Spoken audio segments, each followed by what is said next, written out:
Hey guys, welcome to the Superversive weekly podcast roundup, sermon from the Literary Mount. That isn't too blasphemous. First, our sponsor. This episode brought to you by that uncomfortable feeling you get when the lights are off in the house and you only think you're alone. Now, for this episode, we've got a great lineup of more Infinity War, more Star Wars, but this time in a different sort of way. I hope to, hopefully, someone will join me on this, but I hope to talk about the people who are doing Star Wars better. I'm not going to cover Star Quest yet because I want to focus on things that are doing better than it. And of course, the best one is Galaxy's Edge. But we'll talk about it. First off, I saw Infinity War. Like I said, I would, and it was, excuse me, it was fantastic. Great stuff. Now, this is going to be a spoilerific one-man discussion of this. So I hope you guys are settled in. Get that hot chocolate so you can do all the best spit takes. Those who complain will be gently shushed. So, in Infinity Wars, the plot goes about what I thought it would. Everybody dies, but the problem with my theory on it, it's like, oh wait, they gotta bring him back. And to be honest, I was disappointed. Not everyone died. Spider-Man was absolutely heart-wrenching. It was a little obvious, and maybe the meme spoiled it for me, with the people disintegrating into the air. But honestly, I felt that was a little overdone. The Black Panther one actually got me a bit more, as did the Scarlet Witch and Vision side story. The other bits that really struck me was the Thanos blowing up a moon to smash people with the pieces of it, as well as his sacrifice of Gamora, which was pitch perfect. Like, oh, I was like, no, and it's like, oh, he has a heart, and it's not just like a facade to make him feel more human, as he's led by let me set it up for you guys. So he captures Gamora, and he's captured Nebula. He's torturing Nebula, and who he doesn't care about. He's never cared about. So it wouldn't work to sacrifice her. And so he goes, tell me, where the Soul Stone is. She goes, it's on Vormir, but, you'll never get it. So he takes her to Vormir, and who should be there but the Red Skull, usually a man who's back from the dead under most circumstances. This time done in a way I just found fantastic. Unlike most back from the dead tropes, he doesn't come in with a power suit or anything else. He comes in as a ghost, guiding the main character, Thanos and Gamora, to where Thanos has to make his choice. He must sacrifice something he truly loves, the thing he loves most, to get the Soul Stone, because that's the price. And the Red Skull's really cool about it. He goes, I was a man once like you. I even held the stone in my hand. Yet, there he is, as punishment, forced to guide others to what his heart's desire was. Now, we didn't know back in the day that there were more Infinity Stones, and we didn't know that the Tesseract was really just a huge glass case in favor of the Infinity Stones, but that's neither here nor there. Let's see. There's a great scene for quite a few minutes where Thanos is looking over and sort of like being introspective, while Gamora is mocking him for basically she believes he doesn't have a heart. Like, she was Daddy's little girl, but Daddy was a meanie, and so she believes that because he was a meanie and all that jazz, he never truly loved her. But the problem is that Thanos is insane. He's the Mad Titan, but he's also like he wouldn't do this if he didn't have it down in his heart to be able to do this. Like he wouldn't with the father daughter thing. He has it. He has his villainy and madness coming from a genuine place. Now that doesn't make it any better, but it does mean that um, it does mean that when he has to make hard choices, it hits him all the more. He's not doing it for himself, he's doing it for his ideals, which doesn't change too much of anything. Like he's still on the lawful evil at best, or neutral evil probably. I think maybe a neutral evil side of things. So he grabs Gamora, tears in his eyes, and throws her off the cliff, where she falls presumably to her death. And of course he gets the Soul Stone. It's probably one of my favorite scenes in all Marvel films of all time. Like, there's a scene where Captain America, becomes powered up, and he gets it like pectorals you can crack a walnut with. Or there's Iron Man, fighting whatever villain. Like, I do like the like, this is very controversial, but I like the second Iron Man film, and his fight with the villain there. I'm not good at remembering the character names. I always felt was pretty good. Like when he and Rhodey are getting like buddy buddy with the Iron Man suits, the Iron Man and War Machine suits. Like that was a good scene. Anyway, but then there's like this, and it's like this is the villain everyone's been afraid of. This is the villain that everybody is like, oh no, sort of thing. This, run as fast as you can, sort of deal. And he makes a sacrifice, and it actually like tears him up on the inside of it, because like when you have like a mysterious thing is like sacrifice the thing you love most, it doesn't really work unless you actually love it. Like why should it work if he makes a false sacrifice? It would, be like, thou hast been found unworthy or something like that, and then smites him with lightning, or rips his soul from his body to turn him into another wraith like the Red Skull. Any number of things that could happen, could have happened, didn't happen. Therefore, he gets a soul stone. Therefore, he's that much closer to getting the Infinity Gauntlet.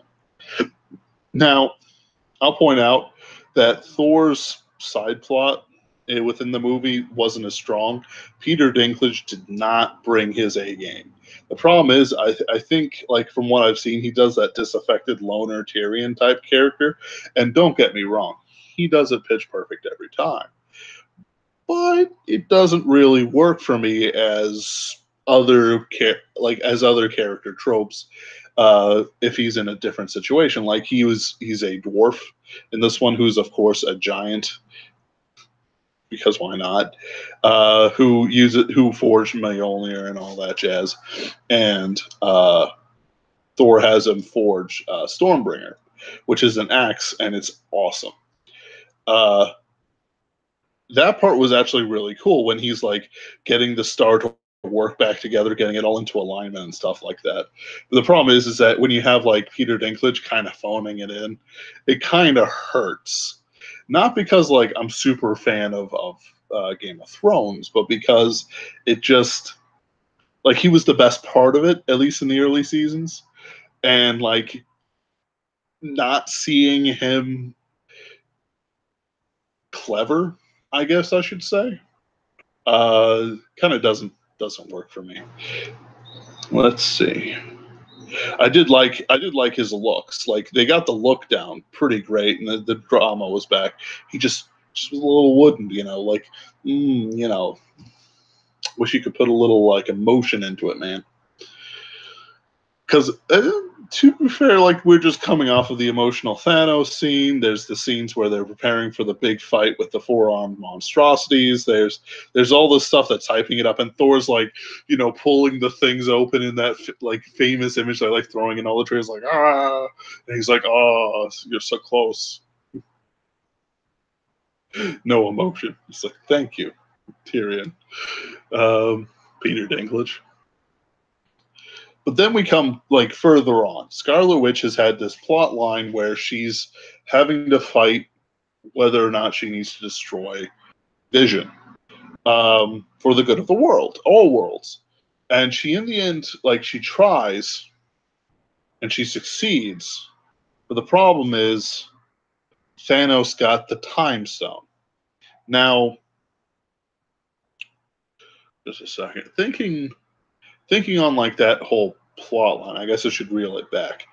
The fight between Guardians of the Galaxy, Tony Stark, Spider-Man, Doctor Strange, and Thanos was really well done. Just like any time you throw a moon at somebody, it's gonna be a good time. But it doesn't create. Like when the next scene is a series of personal scenes, like having that sort of like, I don't know whether it's like the removal of catharsis or something like that. It would have been very, very satisfying, even if he had the Time Stone, to see Vision, see him thwarted by Vision's destruction. But that isn't what the movie is about. Of course, Thanos has to win. I'm just thinking of it in a catharsis sort of feeling.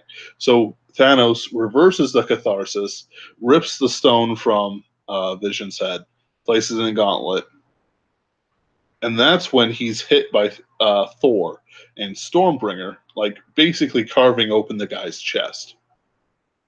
I thought that was fantastic. But then he looks at Thor and he goes, "You should have aimed for the head." Snaps his fingers, and it's like, well, he won. Turns out the real enemy was hubris all along. With Greek play references. I've got a cat who's doing weird things in weird places. Is that typical? I'm sure it's by design. Anyway, overall, it was a great movie. I liked how they put so much emotion into the characters. I like how the various characters have these great fight scenes and then they aren't calm about it, I guess I should say. Like people are really going after Star-Lord for screwing the whole thing up. But I actually thought that was to character. It's like as weird as it sounds, he isn't the one to be like, for the good of the team, I'm not going to be emotional over my girlfriend dying at the hands of her adopted father. Like that's kind of just like what he had to deal with.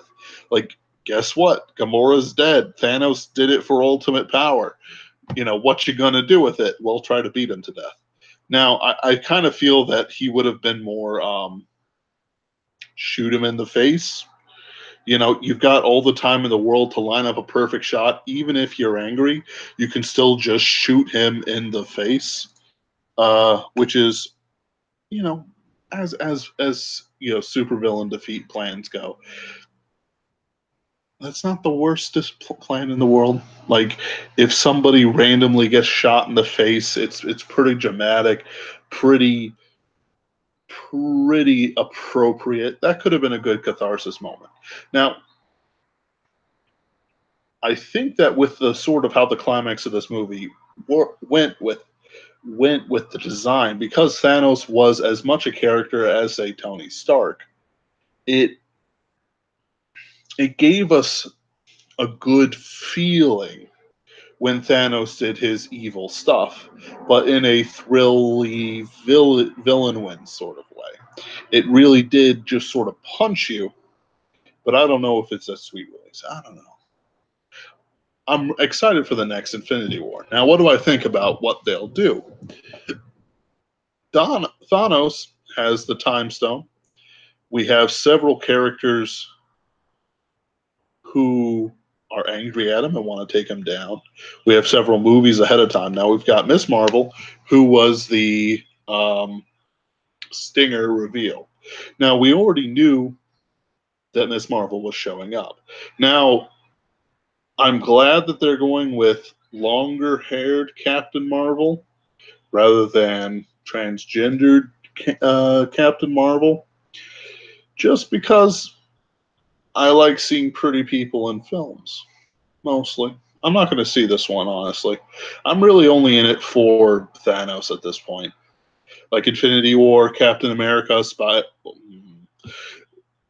Iron Man, that sort of thing. And maybe, I don't know, I haven't looked at the list in a long time. Maybe like the Defenders will be interesting, or maybe by the way, the Hulk not coming out all angry and ready to beat someone to death, that was pretty nice. I felt the drama of that thing. Anyway. I'll look it up real quick. It's a pity I don't have any of my co-hosts. I mean, that'd be you guys. Movie schedule.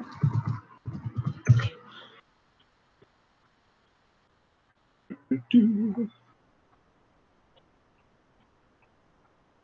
see.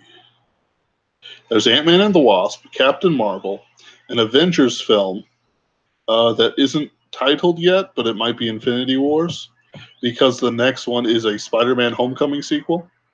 Guardians of the Galaxy Volume 3. And then there's some other things that I understand aren't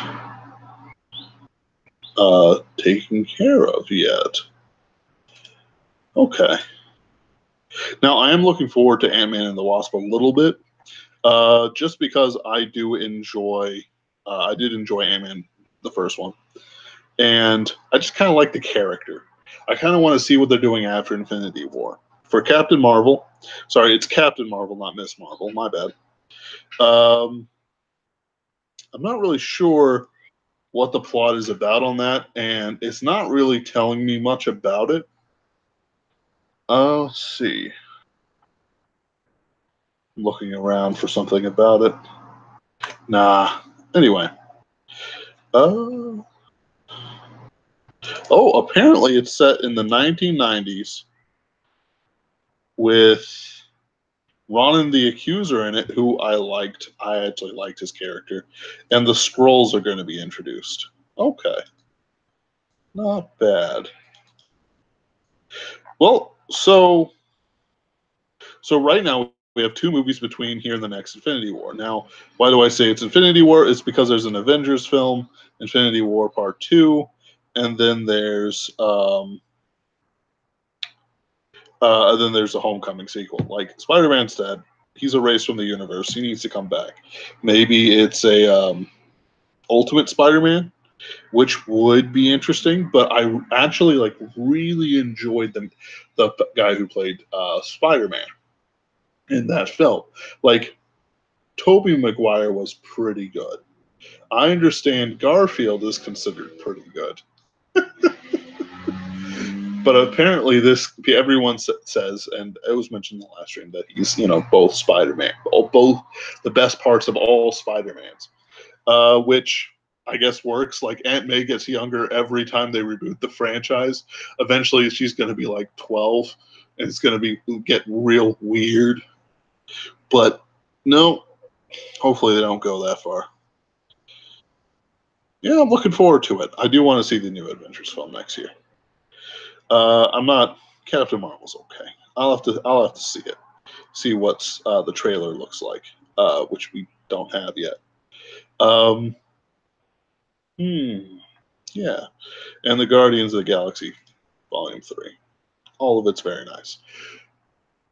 Now, I do feel a little bit of fatigue over Marvel films. I just didn't watch the Black Panther film, which I understand was very serviceable, but the CG just didn't look up to snuff, and honestly, it wasn't as reviewed as well as everyone wanted it to. Like, and I say that in this sort of sense, like, not just like my friends reviewing it, but certain other reviews out there that were just like, hey, it's not bad, you know, it's not shaming the Marvel franchise, but it's not where it needs to be. And I don't plan on fixing that. I'm actually looking forward to a few other films that are going on soon, like Godzilla, Mechagodzilla, War of the Monsters. No, World of the Monsters? Point is, there's a lot of other films I'm more interested in, like Han Solo. Now, before we talk about Han Solo, the Solo movie, let's see, is there anything else I want to say? Oh, wait, I haven't actually said what I think the next Infinity Wars is going to be. So, some people are saying that Thanos will have a change of heart and bring back some people. I actually say that somehow the various characters introduced in the next movies are going to be able to like heist the Infinity Gauntlet. Come on, you can see it. They've got Ant-Man, the Wasp. Okay, just those two. People don't like the first Ant-Man movie was kind of like a heist movie. It was pretty good. Like I love a good heist movie. That's the only reason I'm watching Han Solo, just because it feels like it'll be a heist movie. I'm saying though, if they heist the Infinity Gauntlet, that wouldn't be so bad. You know, that wouldn't be bad for me. Uh, the ants just come, take it away, make a giant ant. It rips off the gauntlet thanks to its stupendous strength based on its size. Immediately dies from lack of oxygen. Anyway, so some people are saying that Thanos will talk to Iron Man and and Iron Man will basically convince him to bring it out there because people are pointing out that Thanos treated Tony Stark as an equal, or more of an equal than other people, and I don't. Sure, like it's not like he like went out of his way to kill him or anything like that, but I don't know. Like people are saying there's going to be something there. The problem is that if they just have a conversation and then they reverse it, it's not going to work. There has to be like a build up for it. They're going to probably assault Thanos, and there's going to be a big army scene like there was in this one. There's also all kinds of like little tricks that they can do to make it more interesting. Like Black Panther's dead, half the world's dead. There's got to be problems with that. And if it's with Ant-Man and the Wasp, where we see it, which I think will be interesting, like everything goes lawless and crazy for a bit, I think that'd be interesting. Like things that happen after the apocalypse, like with Pacific Rim Uprising, it doesn't really work as well as, you know, people might. Oh, good. People might think it does. Like it doesn't. Like they tried with Pacific Rim Uprising to have like this sort of punky rebellion thing, but the problem with that is it's just like John Boyega isn't a good actor. Like he's just not good, and it drives me crazy when people give him like top tier potential like productions, and you know I say, "Oh, Pacific Rim Uprising." Like, have you seen the money behind that? I wish they spent it better.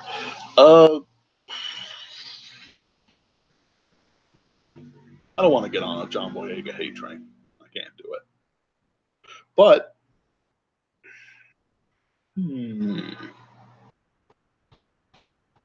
I could get on John Boyega hate train. I am going to talk about Star Wars. Basically, they did the apocalypse, and everyone's living in like abandoned buildings, and people are trying to like take parts from junk Jaegers and all that jazz. Then there's other Jaegers running around who are not as interesting as any of the previous Jaegers.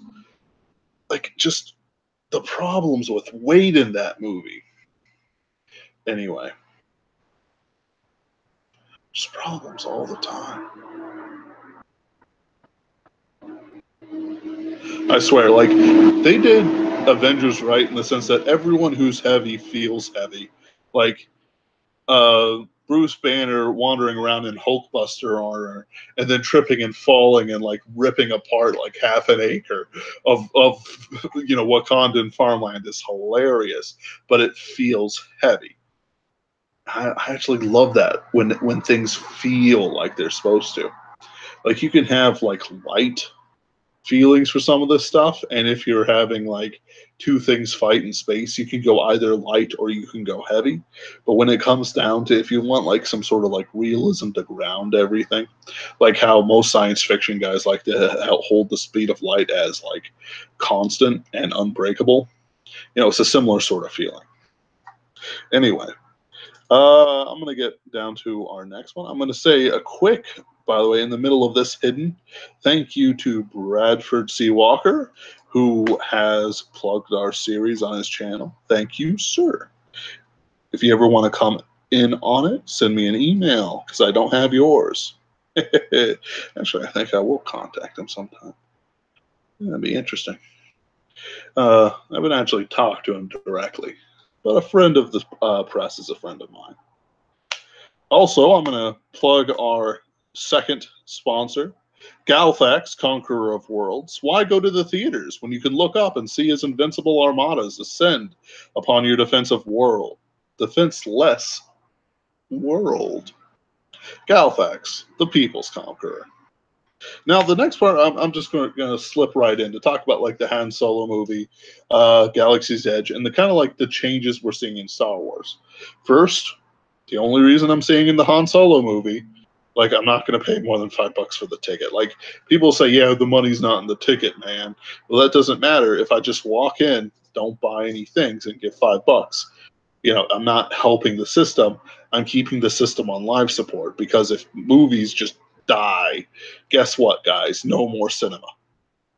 There isn't going to be any art houses running around that will be worth a damn because we don't go to any of them because their movies are about gay, lesbian, transgender weasels or something. And it's just not, or a Holocaust movie. It's one of the two.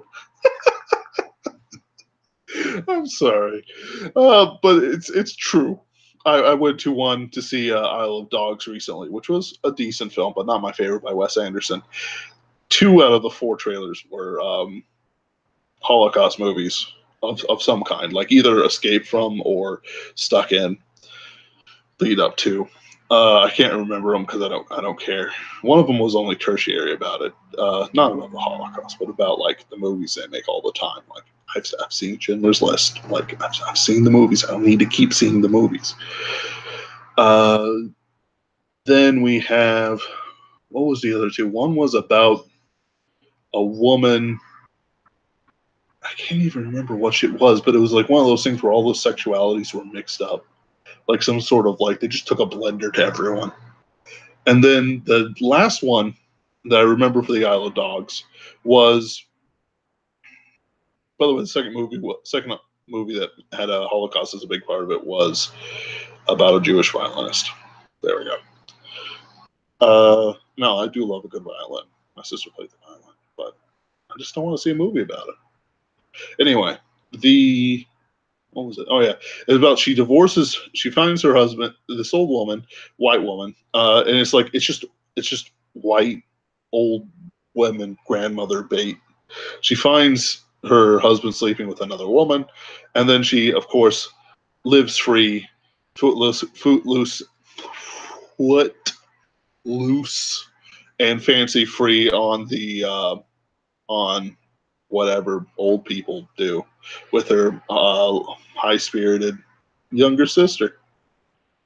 Yeah. No.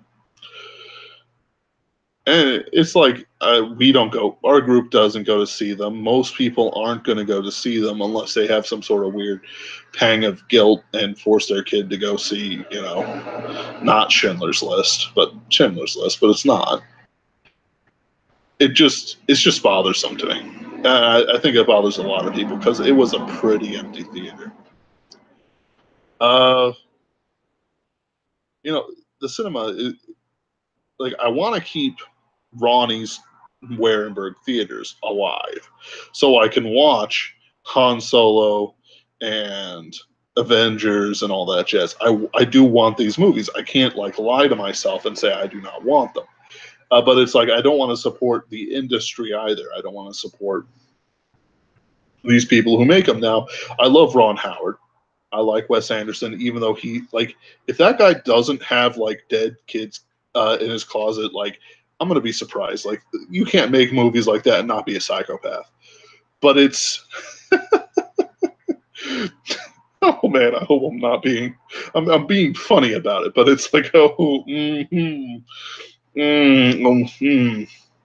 with the stuff that's rumored about Johnny Depp, it's like just rumors, but it's like it's like how far can the culture go? I mean, if these movies that are just terrible, these terrible documentaries, and like dramatic, like heart pulpators. Yeah, sure, I'll use pulpators. Um, do anything. It'll it'll just be like a guilt trip. Like it's not actual cinema. I don't think. Like, and I mean it not like because I'm some sort of expert. I'm not. It's more in the sense of like it doesn't create a compelling story I want to see on the screen. Like with Star Wars, there are compelling stories I want to see in the on the screen. Anything by Gendy Tartarovsky, anything by Timothy Zahn. The courtship of Princess Leia is probably okay enough. You know, we saw stuff with the Clone Wars and everything else like that. And I actually went to see the Clone Wars film for a birthday years ago, and it was kind of bad, which is weird because the show was pretty good. You know, we want to see those stories on the screen. We want to see this on the screen. We want to see that on the screen. The problem is they're not making it. Now, I'm gonna put up a little bit of a theory here because I'm doing this off the cuff. Uh, because why not? I've got a vague outline I'm following. I'll mention Galaxy's Edge in a bit. That what if the reason why they brought in Ron Howard to who I like. Ron Howard seems like a good guy. He seems like a good guy all the way down. People like say that How the Grinch Stole Christmas is like the worst movie ever, but I love that movie. He is a good man. The reason why they brought in Ron Howard to fix a Solo movie is because they realized that whatever crap that they were pushing before, it would be like the death knell to Star Wars. I wouldn't be surprised if there's like a metric crap ton of drama just like flipping out over the surface like some sort of whale with an art degree, you know, just sort of like flipping out, playing at Macbeth, holding up a giant whale skull. Alas, poor Yorick. Anyway, you know, and he was basically coming in and it's like, fix this, please, you know, fix our child. And he said, okay, but you're not going to like it. Because it, like, the trailers are starting to look good. It's starting to look pretty amazing. The characters are starting to play off each other better within the trailers. Like, I was just before on here, I saw, like, the recent trailer. It looks good. And I'm willing to put $5 towards it. I'm not talking about being a pay pig. Don't be a pay pig. Where you just, like, go in there and you buy, like, the $20 worth of popcorn and drinks and all that jazz. You just don't do that part. What you want to do is go as cheaply as you can, and then you want to like solid snake in with like drinks. Now, I'm not saying break into theaters, but I'm saying that, you know, if you got a sweet 80s headband and a sneaking suit, go for it. You know, but don't do it.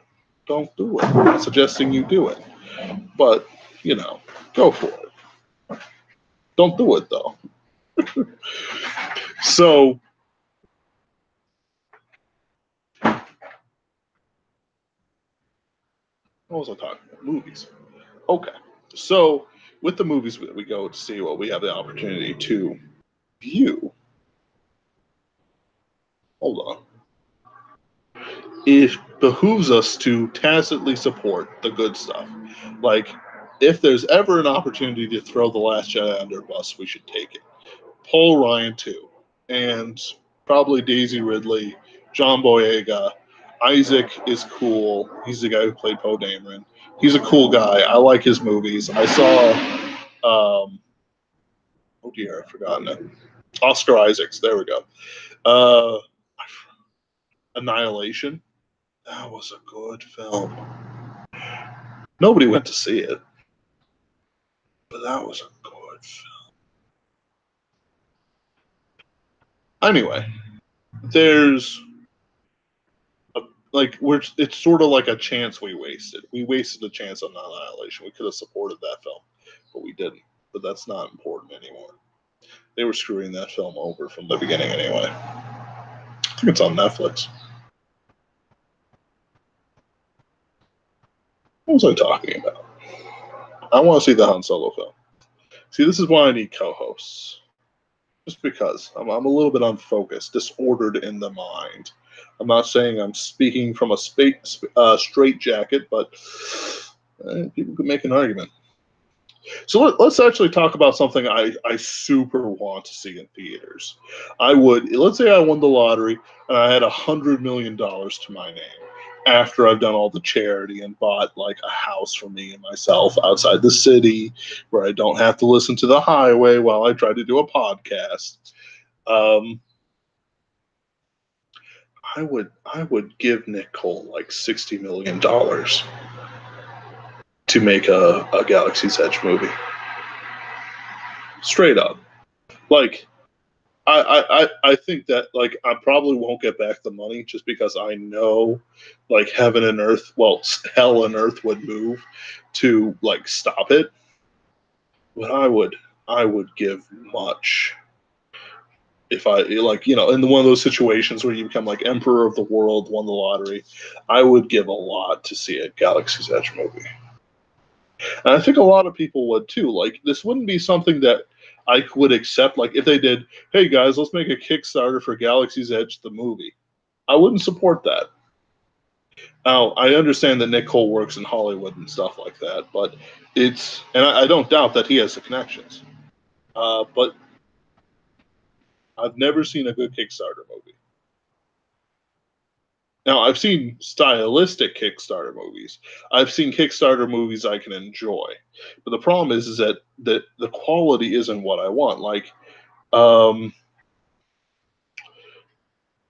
that one film that I'm just forgetting, where the guy travels back in time to fight Kung Fu Hitler and has all kinds of adventures.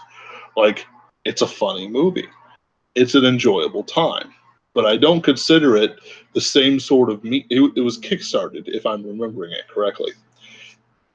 It's not the same sort of medium as somebody who, compared to like what they did with Infinity War or with the Star Wars films. Like, complain all you want that everything's ruined forever, and it is. It still looks pretty as a picture. It would need to be something the same way. Like, but Ben, it's all going to get gritty and dirty and covered in Kublar guts anyway.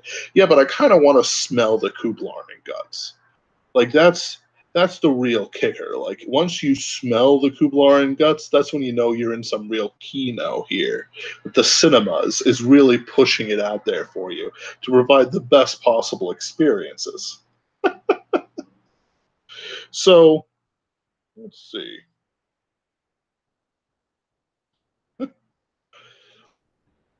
So Galaxy's Edge, like as a Star Wars replacement, Galaxy's Edge is pretty top tier.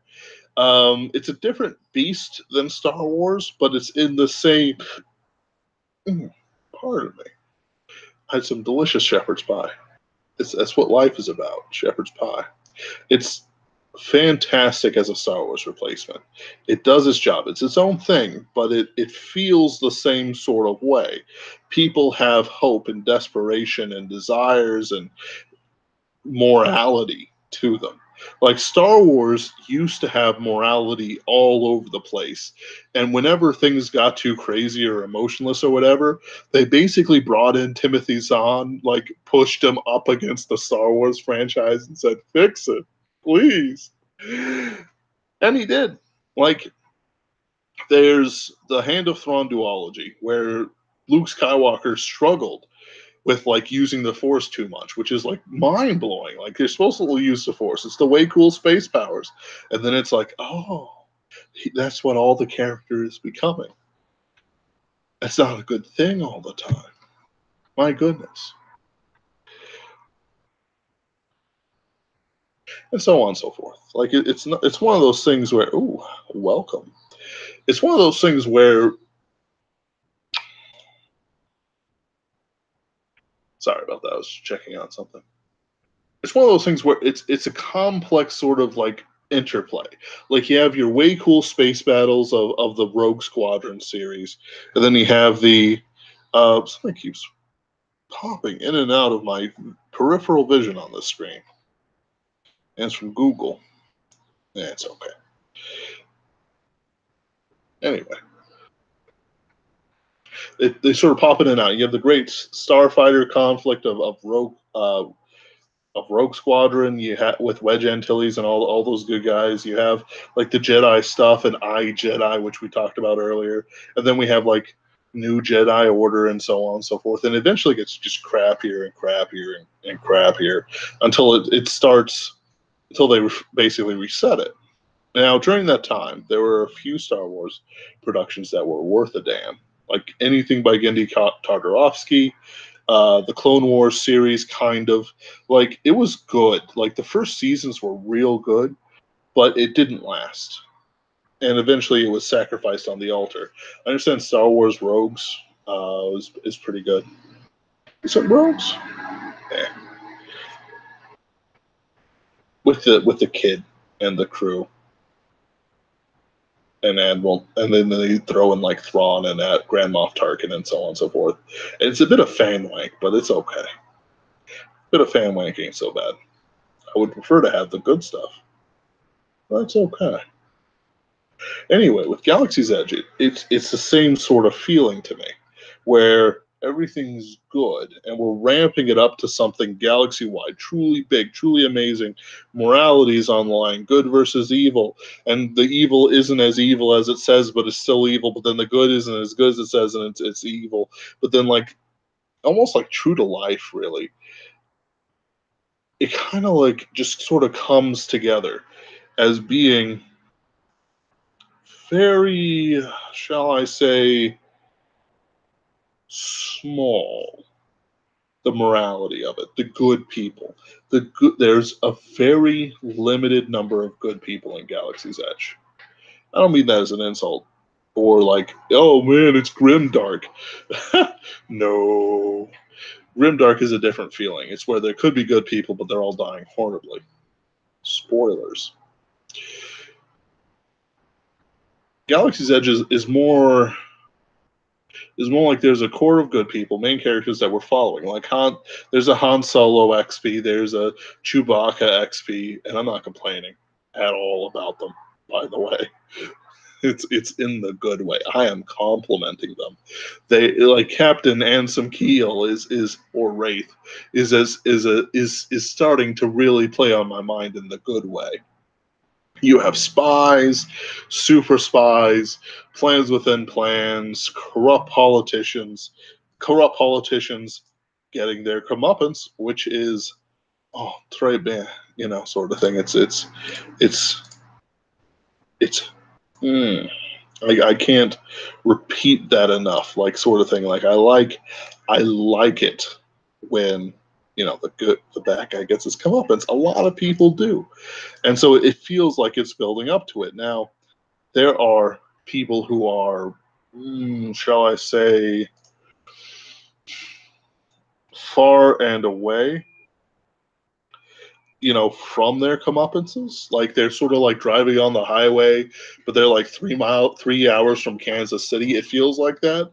But you can start seeing how it's going on. You got Orson Carr or something Carr, and then you have like Devers and Goth Solace and blah blah blah blah blah. And the Cybar are coming back, and it's super scary because they're terrifying. They're actually terrifying. And it feels like it's all like mixing together. And I'm not as far as book 8. I'm on book 6. I just started, I think. Yes, I started book 6. So it feels like a long way to go, but it's happening.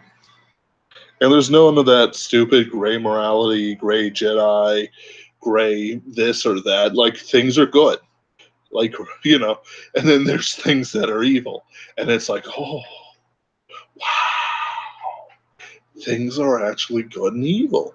I was like sitting there like, wow,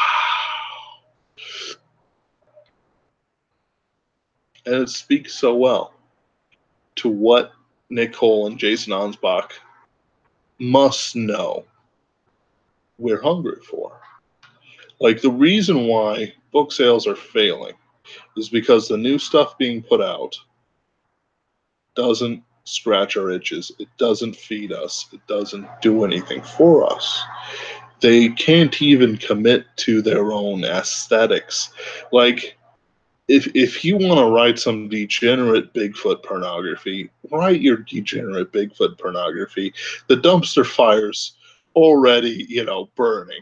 Throwing another bit of wood on the fire, a wood chip into the fire isn't going to change much. And I'm just pulling it out of my butt about the Bigfoot pornography thing, but it's kind but it's how to say it. Like if you are not on the side of good already, just do your evil, please, and be honest about it. But these guys can, and do it right. Like nothing frustrates me more than a soy boy who's trying to do something online to one of my friends because I don't interact with them. Like I don't even go into the same room with them just because I hate them so much. Like it, or I just don't like them. It just come on, guys. You're shaming the men aspect of it all. They cause so much drama and trouble that when I actually get to even a excerpt from the book, my writer sense starts tingling. It starts screaming. My muse ducks for cover, and I go, glad I didn't spend money on this. Not that I'm pirating a book. Excerpts are free for everything on the internet. I read one last week about Chuck Wendig's book, Hergly Jergly or whatever, Hercule Jerkly. Like, don't do that. Like, if you're writing like a children's book and you want to be cute, you can do it. Kids love cute things, especially little girls. If it's good times for good little girls in Fairyland, say Hercule Jerkly. Or if it's a toy, but don't do it about a ship floating in the air. Like even if it's juking around, like there's all kinds of different ways that they can do it. And Hercule Jerkly isn't an inaccurate statement. It's just a terrible one. It's horrible. Excuse me. I have strong opinions about that stuff, but they're not even keeping to the aesthetic that they are setting for themselves. They took over Star Wars, so the only guy who's any sort of good that's left in them is Timothy Zahn, and he's not exactly on my side, as far as I know. I don't know him personally. He seems like a good writer and a man who keeps to himself. At least that's what I've seen. I could be wrong. Again, I don't know. But then it's like I got Chuck Wendig here, I got this and that's this. And it's like, yeah, we're burning it down. We're in a new phase of Star Wars. And it's like, don't be proud of that. Guys. Guys, what are you doing? No, stop. We're gonna such and such is gay. Droid rights, blah blah. Daisy Ridley's the chosen one, but she's not, but she is. And she can shoot 3 TIE fighters in a row in The Last Jedi, which is just offensive. And it keeps going on. It keeps on going deeper and deeper and deeper, where it's like people recently, I was become aware that people say, well, if you think Daisy Ridley is a Mary Sue, then you have to think Luke Skywalker's a Mary Sue. But it's not. Like in Galaxy's Edge, I can say that there's no character who's a Mary Sue. Anson Keel has to figure out the odds and the trajectories and all that jazz for his gunslinging abilities. Various other characters have to do, have to fight through fire and brimstone to get there. And because they're our main characters, they survive. But that doesn't mean they survive well. There's a believable struggle there. It's almost as if they're working for it. They're real balanced characters. But the thing with Luke Skywalker is that even though he was a young, idealistic guy with all kinds of space powers, he's not the same as Rey, who starts figuring it out. Like, sure, they make an argument that Rey has been studying things and reading books and all that. She's testing out her powers, but it's like Luke couldn't even like block a stun bolt from something 3 feet in front of him with Obi-Wan holding his hand. Like, we see the struggle, we see the growth. There's a step here where she's captured. Next scene she shows up in, she mind controls a guard. That's a different animal. You're calling a wolf a chihuahua. Anyway, there's nothing like that in Galaxy's Edge. Like, one of the characters might be developing way cool space powers, powered by feelings of revenge, maybe. And I haven't gone in there. It's a start of one of the later books, and that felt right. She's struggling with it. She can't do it. She's captured by robots and stuff like that. I won't go into details about it. But it's like she still has it in her hand. She's still working with it. And it's like, ooh, what's the potential there? But I don't expect her to be able to start like Palpatine style, like lightning bolts out of her fingers, anytime soon. It's not how it works. And if they did do that, I don't think that, like I would have to reassess Nick Cole and Jason Ansbach. Like it's that kind of feeling. Like, mismanaging your characters like that should be an executable sin. And they're not even trying because they feel like they've won. And because they think they've won, they don't have to work as hard. Like, I work very hard on my books when I'm able to get to them.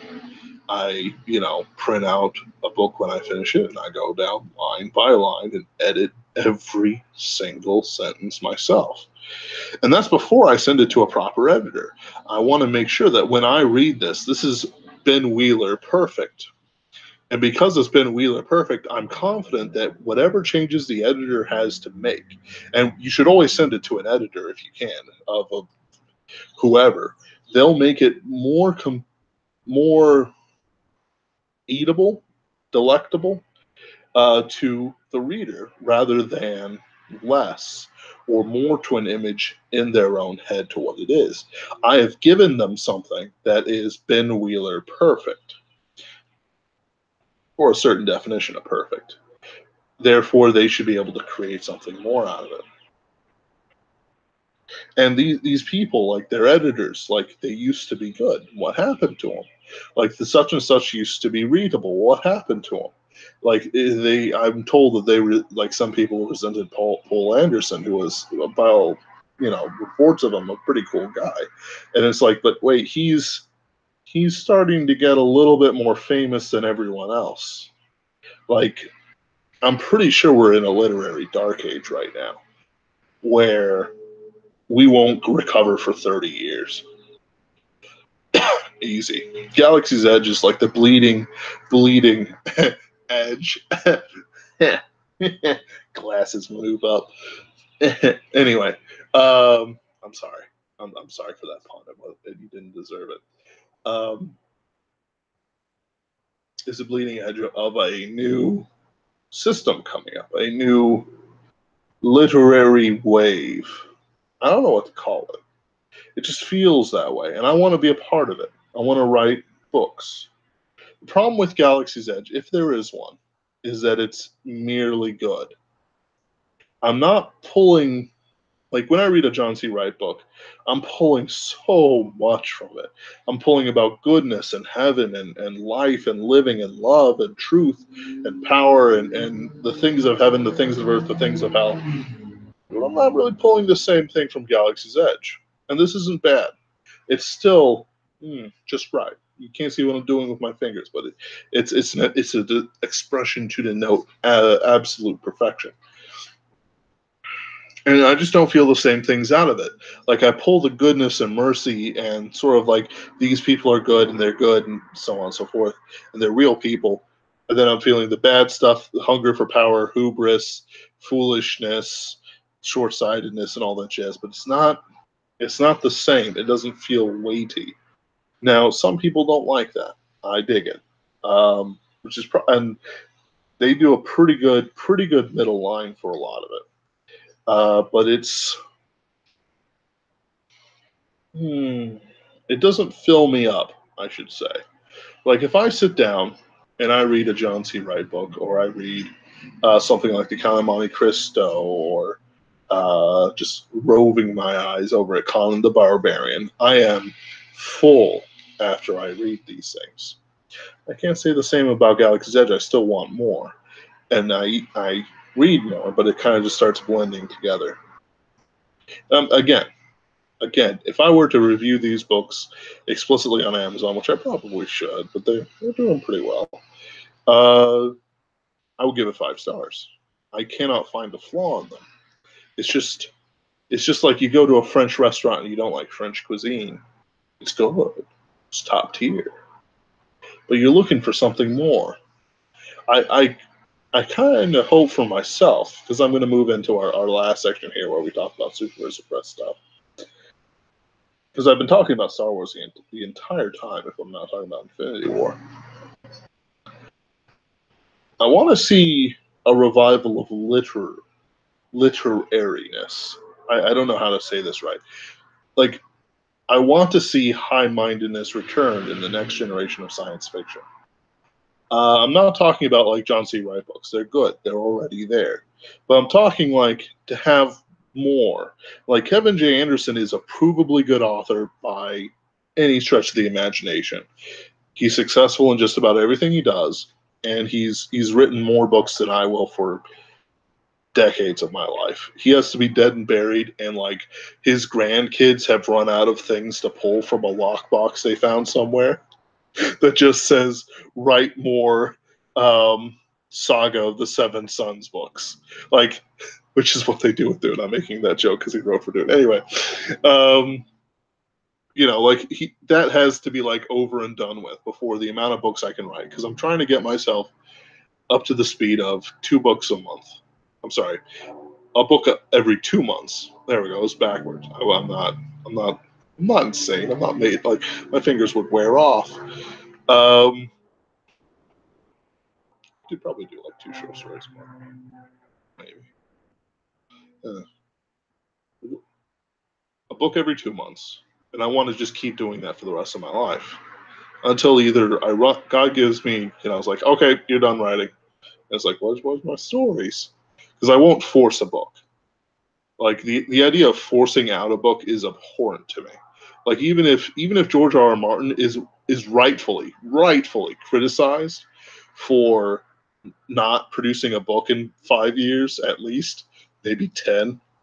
Is it 10? I think it might be 10.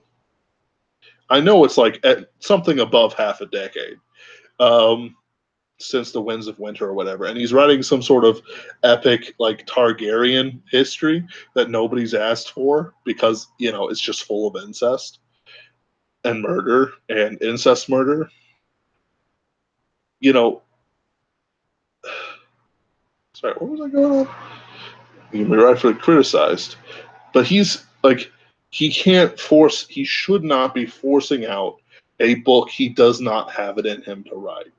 Now, if I was in his position, let's say I'm like halfway through, 3/4 of the way through a book, and I suffer a stroke, and I just can't write. Like, I would hire a ghostwriter to finish it, and like because I have the notes to like say this is what happens here, this is what happens here, so on and so forth. Like that would be a major drop in IQ, but it's just to make sure something gets out. I would not sit there and shovel my reader's dreck just to get something out. That is not right. It is an abuse of your muse to do that. I'm pretty sure that's what John Scalzi did to do Collapsing Empire, or whatever it was called. It just every time I read an excerpt of that. Anyway, but it's Superversive. Happy news. Sadly, first of all, Sheik of Mars was not published this week, but we do have it set for the 1st of June.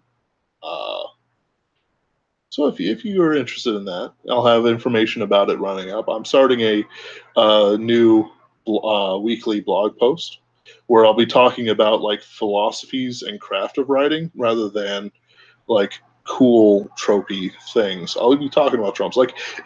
I'm not as interested in writers' methods, like whether they do it like in a forest ministered to by fairies, or whether they sit dark and brooding in an alley next to a dead body, whatever your method is, it's your own. I'm not interested in that. I'm not interested in what people do so much as how they do it. Like I could probably, and I might, in a later podcast, because I'm feeling a little bit fatigued. I think I might slow down here, but I think I might at some time if I have another event where I'm just by myself here, where I'll sort of like unravel Galaxy's Edge, not in a deconstructive sort of like look at it turns out the man behind the curtain is a fat old man with like hands for puppets. Terrifying. I got that backwards again. Anyway, I'm not doing it for that. I'm saying like here's the formula. Nick Cole is pretty good author, but there's still just a little bit of formula in him. The guy like is wise and he knows how to hit just right, sort of like zeitgeisty things. He did that with his zombie books, which I haven't read, but I've heard is pretty decent. They're not a waste of your time. But I won't give him any more praise just because I haven't read them. He did sort of like video games and into the world stuff with not Soda Pop Soldier, Control Alt Delete, which was a good one. And then he's doing the Star Wars thing, and it's wildly successful for him. Now I can't do that myself. I can't do the popular thing. Like, and it's not that I'm like dissuading it and stuff like that. It's just I have no inspiration for it. I don't have a Star Wars book that's not Star Wars, but it's Star Wars in me right now. I mean, I might have one. But that's more like ship to ship combat. It doesn't need to be like Star Wars. It was already its own thing, and we're seeing more of that. Not that that's bad. I'm looking forward to Star Quest. I'm waiting for a day where I have a pizza. John C. Wright is writing a Star Wars themed thing. Not quite like that. I'm not going to give you any details, but if you go on his blog, Sci-Fi Wright, you'll see some interesting things there. He's a friend of the press, and it's sort of thing. It's that John C. Wright flair you want. But it's, how to say this right? But it's just not something I value. Like not in a offensive way. Like if somebody hears me say this, like Nick Cole Ben's disparaging you, like I'm just gonna surrender and show my belly. Like I'm not here to start any internet drama, but it's just not. I want something more. I want new things like this. Like I'm sad that Annihilation failed as a movie because it was new. I want Star Wars but new. But we got that, and it's like, I feel like there could be another Vista. Like there's something over the horizon that we'll hit on, and it'll kickstart everything. And I can't wait for that day. But until then, we got Sheik of Mars, which I assure you will cure all your ills when it's released June 1st. We also have Jake and the Dynamo coming up in the press, and quite a few other books, and Earth Anthology soonish, I'm sure. And I hope you guys look forward to it. Lastly, let me just pull it up here. bring out our last sponsor. Lastly, please enjoy your evening. It's a blood moon, so beware of wild hunts, hyper-powerful werewolves, and horny monster girls. It's up to you to decide which of those three things is a problem. I'm sure you'll make the right decision. Please join us next week around the same time. If ever I can start this on time, I will be well and truly impressed with myself for another Superversive live stream. I gotta start inviting people to this. That'd be great. And again, I'll give one last thanks to Bradford C. Walker for plugging us on his blog. Hope you all have a wonderful rest of your Sunday. See you next week.